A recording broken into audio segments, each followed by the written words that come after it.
wanted to explore a little bit about leadership strategies for dealing with the current complex environment that we're in. In the 1960s, it was during the Cold War, the US military coined a phrase VUCA, which is volatility, uncertainty, complexity and ambiguity, back in the 60s. And I reckon that really neatly encapsulates the current situation, because you've got complex geopolitical situation with Brexit and Syria and North Korea, and you've also got rapid technological change, AI, robotics, nanotechnology, with unprecedented change in business models. So you've got Uber and Airbnb and whatever else. So we all know that to solve a complex problem, all you really need is a simple acronym. And I've been racking my brains for what that is, and I came up with culture, resilience, agility and playfulness.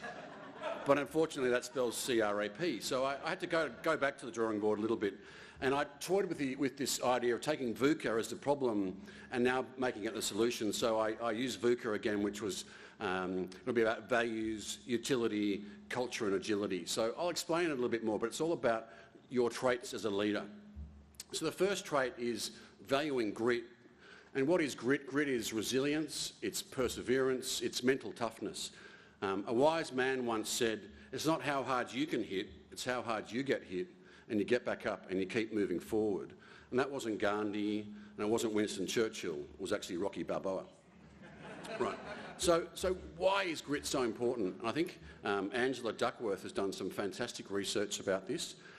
She looked, for example, at West Point. So you've got all these cadets going in for their initiation ceremony. It's called Beast Barracks.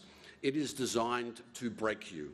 It's designed to break you physically, mentally, emotionally, and see who's left. And she found the best predictor of success wasn't physical prowess, and it wasn't intellect. It was actually grit. And she redid that study again and again in Ivy League schools and even the American National Spelling Bee, which I hear is tougher than Hellwick. And she found over and over again the best predictor of success is actually grittiness. So how do we as leaders build grit? I think part of it's a mindset. So part of it's knowing that when we have a setback or a failure, and we will have a setback in the current VUCA environment, is we get up, we dust ourselves off, and we say, what can I learn from that setback? And what can we as a team do better? And it's no coincidence when I interviewed all these people for my last project that they all learnt about hard work and resilience when they were young. Over and over again, I found these CEOs and entrepreneurs and athletes, when they were young, they learnt about hard work. They got up at 5 a.m. and went rowing or played rugby or netball. They had part-time jobs all through school and all through uni. A lot of them did other things that really stretched themselves, like Duke of Edinburgh or cadets.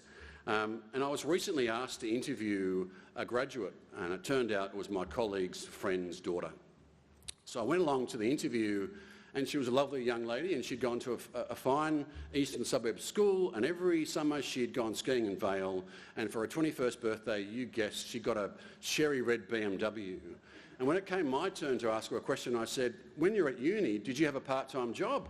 And my partner sort of interjected and said, well, why is that relevant? And I said, because I only hire people who've learnt the value of hard work. So the second thing is about utility. So from a young age, we're told that being a specialist is great. We tend to romanticise this idea of having a calling. How often do you hear someone saying, oh, I knew when I was 6 that I wanted to be a ballerina or an astronaut or a brain surgeon, insert a Halloween costume here. And we tend to really kind of romanticise that idea of having a calling, but then we demonise the idea of being a generalist. We sort of say, oh, he's just a jack of all trades. He's a master of none. So I actually think that great leaders will learn to embrace this idea of being a generalist, a polymath or a Renaissance thinker. And there are some really important benefits. One is stress, right? If all you've got is work and that's not going very well, then your stress levels are going to skyrocket. But if you've got other things to balance you out, it'll kind of buoy you through and raise your spirits. Secondly, there's a network benefit. If you've got just your work network, you'll be very confined. But if you've got a networks that come from being a CEO and also an avid angel investor and a violinist and a sports player and whatever else, you're going to have all these different networks. You can draw on that for inspiration and potential mentorship and even investors and so on. But thirdly, when you think about problem solving, it's about having different perspectives on a problem, and you can steal ideas from different disciplines and combine them in new ways. And so you can use this philosophy of building a diverse team as well. If you keep hiring the same people from the same universities with the same degree, and they use the same textbooks and the same precedents, and you give them a problem, they're going to give you the same answer, right? And the issue is, in the current complex world, the old answers don't work anymore. We need fresh thinking and new perspectives. So the third one, and probably my favourite one, is play. As a leader, can you build playfulness in your culture? What is play? It's having fun, it's not taking yourself too seriously, it's about being a little bit frisky and spontaneous. When we went and did these tours over the last few years in Silicon Valley, we found all these companies had Xbox rooms and ping pong tables and bring the dog to work day, and that's kind of nice. But what I'm really talking about is the interaction between people on a day-to-day basis. And the irony is not really lost on me. As soon as you say something's important for business, it kind of ceases to be playful. It's a bit like saying, floggings will continue until morale improves.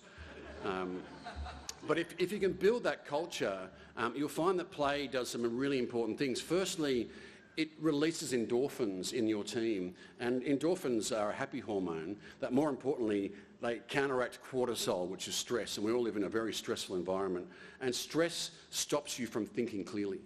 Secondly, this playfulness activates your right brain, and your right brain is where you do all your creative problem solving. And thirdly, it encourages participation. It's a really good equaliser. I think you'll find that every single member of your organisation has within them a great idea, a little bit of genius that could revolutionise how you do things, but they're really scared and they don't want to share it. So what can you do as a leader?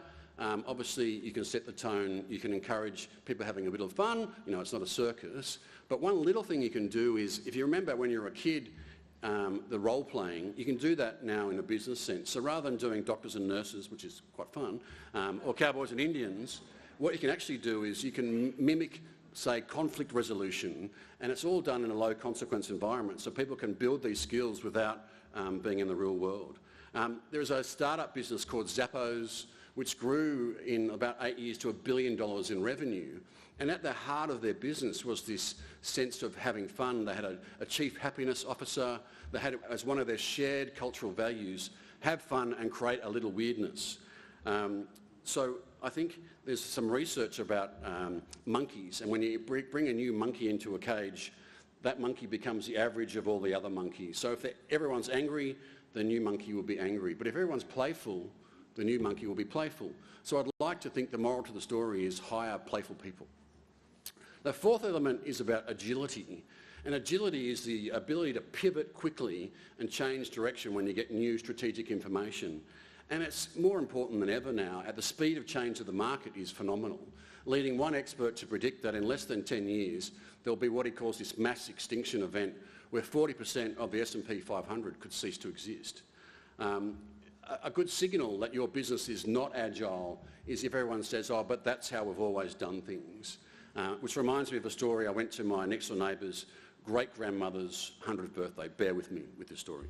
So I'm in the kitchen and I'm hiding from all the old people, and my neighbour's wife gets out the meatloaf, right? And I noticed she's cut both ends of the meatloaf off. And I said, why did you do that? And she said, well, that's how we've always cooked meatloaf. That's what my mother showed me to do. So we went and asked her mother, and she was making the fruit salad, and we said, why did you cut the ends off your meatloaf? And she said, well, that's how we always made the meatloaf. That's what my mother did. So we went and asked the birthday girl, the 100th birthday, and she said, well, when we were growing up and we got married and we had children, we lived in a tiny little house, which had a tiny little kitchen, and to fit the meatloaf into the oven, I had to cut each end off the meatloaf. So the moral to the story is beware of people saying that's how we've always done things. So to build this sort of agility into your business, there's an interesting TED talk by General Stanley McChrystal, and he talks about the demise of command and control leadership and the rise of teams. And in simple terms, all that means is one common mission, open and transparent real-time communication, but every team can execute their plan by themselves. And this is a really interesting way of thinking about business at the moment. So in summary, there's no doubt that we're in a very complex and rapidly changing environment. So leaders, we need to develop these traits around grit and resilience, about trying to be a Renaissance thinker, about building a culture of playfulness and being agile. So thanks very much.